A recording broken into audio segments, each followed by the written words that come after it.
Baik, shalom dan selamat pagi.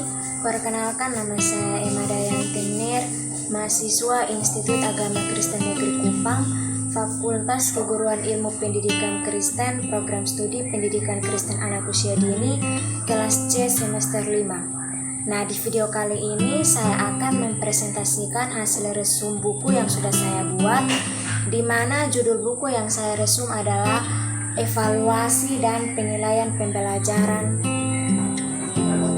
Buku ini ditulis oleh Ngalimun SPD, MPD, MIKOM yang diterbitkan oleh penerbit Parama Ilmu pada tahun 2018 dan buku ini berisikan 11 bab. Di dalam bab pertama membahas tentang konsep dasar evaluasi pembelajaran. Di dalam buku tersebut dijelaskan bahwa evaluasi adalah kegiatan pengumpulan data untuk mengukur dan memberikan penilaian pada hasil belajar siswa, sehingga dari pengukuran dan penilaian tersebut dapat diketahui sejauh mana tujuan yang diinginkan dapat tercapai. Nah, di sini saya menyimpulkan bahwa evaluasi itu berarti suatu proses atau tindakan penilaian yang dilakukan secara sistematis untuk mengukur sejauh mana keberhasilan peserta didik. Bab yang kedua membahas tentang tujuan dan fungsi evaluasi pembelajaran.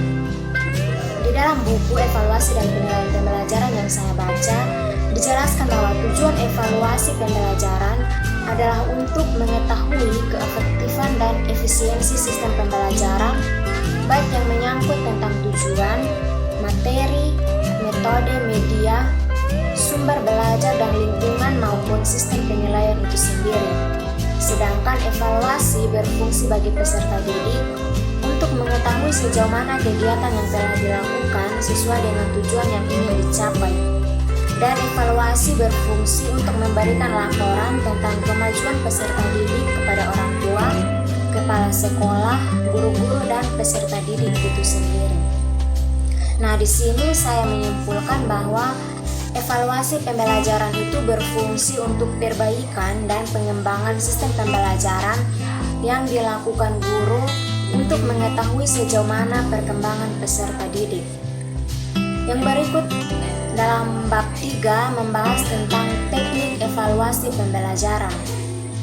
Dijelaskan bahwa teknik evaluasi pembelajaran adalah alat-alat dan cara-cara yang digunakan dalam proses pengumpulan data tentang hasil pembelajaran. Dalam evaluasi terdapat dua teknik, yaitu teknik tes dan teknik non-tes. Teknik tes adalah alat yang digunakan dalam menilai dan mengukur sejauh mana pendidikan dan seberapa besar kesuksesan yang telah dicapai selama proses pembelajaran berlangsung, sehingga dengan demikian dapat menentukan kebijakan yang harus dilakukan ke depannya. Selain tes, metode penilaian yang lain adalah non-tes. Metode ini digunakan dengan bantuan alat-alat penilaian non-tes. Nah, di sini saya menyimpulkan bahwa teknik evaluasi pembelajaran yang bisa kita lakukan di kalangan anak usia dini yaitu yang pertama, pemberian tugas. Contohnya menyuruh anak membentuk tanah liat atau bermain plastisin. Yang kedua, melalui percakapan. Yang ketiga, melalui observasi. Yang keempat, melalui catatan anekdot, dan yang terakhir melalui hasil karya. Yang berikut bab 4. Bab 4 ini membahas tentang tes hasil belajar. Berdasarkan buku yang saya resum, dijelaskan bahwa tes hasil belajar dapat digolongkan ke dalam 3 jenis berdasarkan bentuk pelaksanaannya, yaitu ada tes tulisan, ada tes lisan, dan tes tindakan atau perbuatan. Tes lisan yakni tes yang dilakukan dengan pembicaraan atau wawancara tatap muka antara guru dan murid. Tes tulisan yakni tes yang berkaitan dengan mengerjakan soal atau jawaban ujian pada kertas ujian secara tertulis, baik dengan tulisan tangan maupun menggunakan komputer. Sedangkan tes tindakan atau perbuatan yakni tes yang mengacu pada proses penampilan dan perbuatan peserta didik. Nah, di sini saya menyimpulkan bahwa untuk menilai atau mengukur suatu kemampuan siswa harus menggunakan yang namanya tes hasil belajar. Di kalangan PAUD, salah satu teknik yang bisa kita gunakan untuk mengukur kemampuan anak yaitu dengan menggunakan teknik tes tindakan atau perilaku.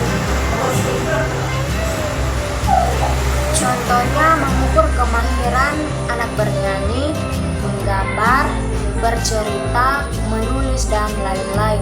Tes kinerja ini diukur dengan menggunakan lembar observasi atau pengamatan langsung. Yang berikut bab 5. Bab 5 ini membahas tentang penyusunan kisi-kisi dan butir soal.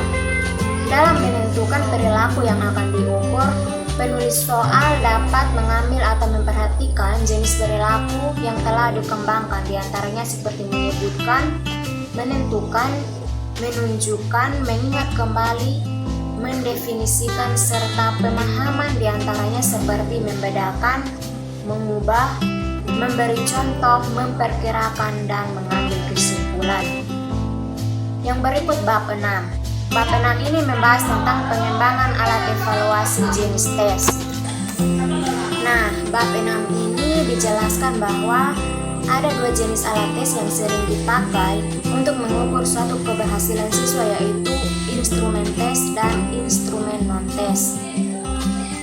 Nah, di sini saya berkesimpulan bahwa untuk mengukur dan mengetahui hasil belajar siswa, maka harus dilakukan yang namanya tes. Tes ini bisa kita lakukan dengan cara observasi dan wawancara. Yang terakhir bab 7. Nah, di bab 7 ini membahas tentang penilaian portofolio.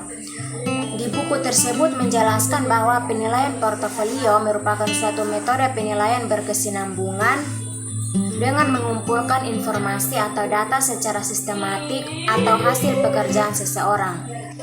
Fungsi penilaian portofolio adalah sebagai alat untuk mengetahui kemajuan kompetensi yang telah dicapai peserta didik dan mendiagnosis kesulitan belajar peserta didik, memberikan umpan balik untuk kepentingan perbaikan dan penyempurnaan kegiatan belajar mengajar. Selain itu, ada tujuan penilaian dengan menggunakan portofolio, yakni memberikan informasi kepada orang tua tentang perkembangan peserta didik secara lengkap dengan dukungan data dan dokumen yang akurat.